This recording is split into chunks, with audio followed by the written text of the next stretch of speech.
Aloha, ladies and gentlemen, and welcome to the program this week, brought to you by these old battered headphones for quite likely the very last time. They still sound great and everything, but as you can see, I'm just kind of running out of tape. And of course, as always, if you like the content, please like, subscribe, share, post a comment. You know how that works. Well, I'd like to share with you as well a couple new, additions to the collection. Now, this is a favorite. Tinsley Ellis's Naked Truth LP. If you go back about 4 months on this channel, you'll see we featured a song from this LP that was the Son House classic, Death Letter Blues, which is really, it's soulful. It's a little kind of scary. It's just a great piece of music. And this album is just fantastic as well. Tinsley Ellis is calling this, the tour for this album, Two Guitars and a Car. And that's really what this album is. It's just a really stripped down acoustic blues LP. So definitely recommend you checking that out. And another thing here, although not a blues album, I would say if you tend to be kind of a guitar geek, Andre Segovia. Yep, the Spanish classical guitar legend. Just a fantastic recording, really. I spent like $4 for this thing at a used record store. Still sounds really, really good. So if you like classical music, you like just guitar players in general, really, Andre Segovia, you cannot go wrong. All right, let's get this thing going, shall we? Willie Mae Big Mama Thornton was born in Arrington, Alabama in 1926. She was largely a self-taught musician, teaching herself how to play the harmonica by the age of 8, primarily just by watching her older brother play. As far as her vocal training, I guess that came from 2 different places. One, the church. Her father was a Baptist minister. And then also from listening to the popular singers of the day, including her favorites, Bessie Smith and Memphis Minnie. Now, her father, again, a Baptist minister, didn't really, appreciate his daughter's attraction to such secular music, but I guess like a lot of us, Big Mama Thornton, Willie Mae Thornton at the time, the music just caught her, and she just knew from a young age that she was going to be a blues singer. There was just really no question about it. And in 1940, at the age of 14, Willie Mae Thornton was discovered by, in fact, the half-sister of her idol, Bessie Smith, this being an artist by the name of Diamond Teeth Mary. After that, Thornton went on tour, primarily in the Southeast, basically Georgia, Alabama, that sort of area. But by 1950, she did make her way to Texas, where she did make her first few recordings. But it wasn't really until 1952 that, it was then when Willie Mae Thornton turned into Big Mama Thornton. And that happened on her very first night performing at the Apollo Theater. Now, you got to remember, at this point, no one knew who Willie Mae Thornton was, so she was just the first artist on the bill. But something very unexpected happened. People didn't know who Willie Mae Thornton was, but before their eyes, Big Mama Thornton just blossomed. And as a matter of fact, the crowd was so excited, they wouldn't even really let her off the stage, just calling for encore and things like this. And actually what ended up happening was the stage manager for the Apollo Theater, Frank Schiffman, actually had to close the curtain on Thornton just so they could get the other musicians on stage. But of course, right away, they knew they had something special in this young performer. And the very next day, that famed banner at the Apollo Theater, one night later said, featuring Big Mama Thornton. He gave her the nickname, put her name up in lights, and I guess from that point forward, everything is just history, right? She, at that point, then she started touring all over the country. She made her way to Europe and everything. And of course, just influenced generations of singers to follow. Most notably, Janis Joplin, who has always just admitted her admiration for Big Mama Thornton. Now, unfortunately, we wouldn't have Big Mama Thornton for very long. She died in 1984 at just the age of 57. She had a number of health problems, primarily heart and liver disease. This brought on by just a long-standing problem with alcohol abuse. But Throughout it all, she was still Big Mama Thornton. At her, I guess, her peak, she was tipping the scales of somewhere around the neighborhood about 450 pounds. By the time she died, she weighed just 95 pounds. But even though her body was breaking down, she was still performing to her utmost ability. Once she became Big Mama Thornton, she never turned her back. Even, again, weighing 100 pounds and performing the last few days of her life, she was always Big Mama Thornton. And that's one of the reasons why I wanted to feature her on this program today. Now, quite naturally, Big Mama Thornton's hit was Hound Dog, which I think spent about 7 or 8 weeks on top of the Billboard R&B charts. Obviously, Elvis Presley had a much greater success with that very same song, but I knew I couldn't feature a Big Mama Thornton song without, showing you Hound Dog if you've never heard her version of it. But again, at just 2 minutes and 11 seconds, that's just not big enough for Big Mama Thornton. So I found something actually that's really, really cool. So it's, I guess, like a televised performance. So she does start off with Hound Dog. And then from there, she goes on to this kind of a harmonica rave up, just this instrumental thing. So it's her and 3 other harmonica players. It's just fantastic. And I think it really gives you a good example of just everything Big Mama Thornton brought to the table. So without any further ado, from 1965, ladies and gentlemen, it's Big Mama Thornton. I know you're going to like it. That is, of course, if I can hit the play button correctly. Let's try this again. There we go. I did it. Enjoy. There she is.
From Chicago, Shaky Horton,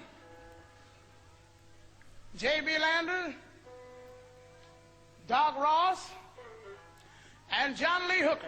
You're really going to dig this part. Thing we call it the Down Home Shakedown. Enjoy.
There you have it, ladies and gentlemen. It's Big Mama Thornton and just a whole bunch of other just great musicians. You know, every time I hear someone who's just really good at the harmonica, I'm always amazed at the sounds and the passion and the soul that people can get from what's seemingly a very simple instrument. I think we can all pick up a harmonica and at least play a few notes, but to take something just, again, that small and to make that kind of sound out of it, I think is just remarkable. And of course, that was started off before with Hound Dog. And I always find it amazing as well when you have different artists perform the same song and how it can just take on so many very different meanings. The Elvis Hound Dog, huge song, great song, but it's a very different from the version that we just saw Big Mama Thornton do. With Elvis, he may have literally been singing about a dog, but Big Mama Thornton, no. The subject matter, lyrics the same, subject matter very, very different. So anyway, there you have it. I do hope that you enjoyed it. Please like, subscribe, post a comment. Let me know what you're thinking. And that's it. Y'all have a great weekend. Actually, tomorrow I'm going to hop on my bike, put about 800 miles in the saddle, and come back and do this again. So y'all take care. We'll see you again next time.